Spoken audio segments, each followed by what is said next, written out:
The Philippines is the largest Catholic nation in Asia, with around 80% of its population of over 110 million people identifying as Roman Catholic. Their country's devotion to Jesus Christ is probably most starkly evident during its annual observance of Holy Week, where plays reenact the Passion of Christ and penitents willingly subject themselves to brutal agonies, including carrying heavy crosses for long distances, self-flagellation, and ultimately crucifixion. Only a brave few volunteer for the crucifixions, which involve 4-inch nails soaked in alcohol disinfectant being hammered to the cross through the hands and feet, where they are left to be observed by spectators for about 5 minutes before the nails are painfully removed and the volunteers taken down for medical treatment. I said brave, but maybe insane is a better descriptor. Regardless, there's one man that stands above the rest in his bravery/insanity, who holds the record for being crucified more times than any other. Born in 1960 in San Fernando, Philippines, Ruben Enaje worked in construction when an accident nearly claimed his life in 1986. He had been working on a structure when he fell 3 stories to the ground. Amazingly, he survived this relatively unscathed, a fact he attributed to God.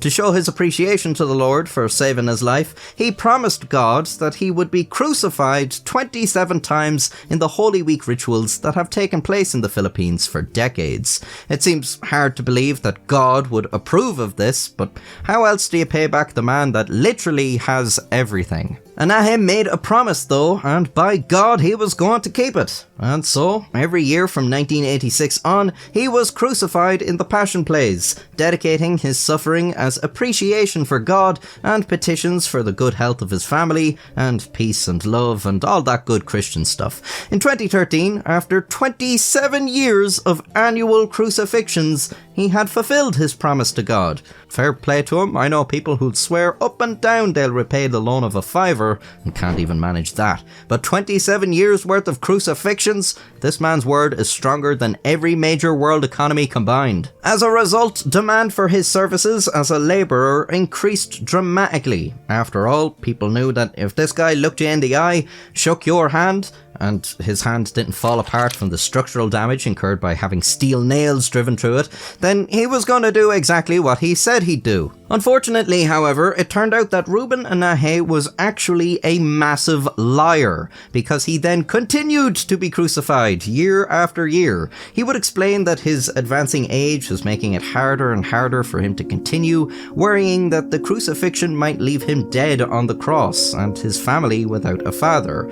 And then he would be crucified anyways. This continued until 2020, when the Passion Plays were halted for 2 years due to the global COVID-19 pandemic.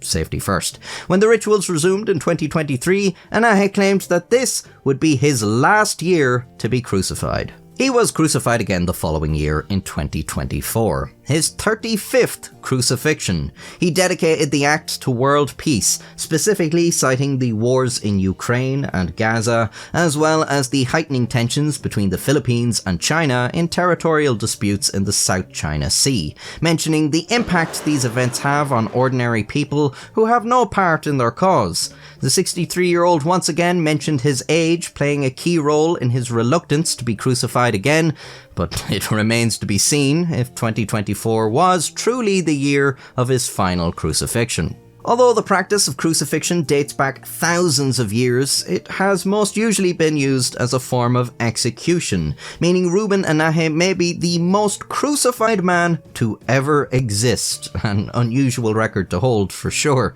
and not everyone in the Philippines is supportive of the practice. The Department of Health has warned about the risks involved, particularly regarding open wounds and infections. The Catholic Church itself has also disapproved such extreme forms of sacrifice, stating public displays of suffering are contrary to the teachings of the Church, and that the penitent's devotion could be more meaningfully shared by, well, not mutilating themselves. Ruben Enaje himself has said he does not recommend people partake in the crucifixions, saying that it goes against the Bible, and that he only does it because he could not turn his back on the promises he made to the Lord.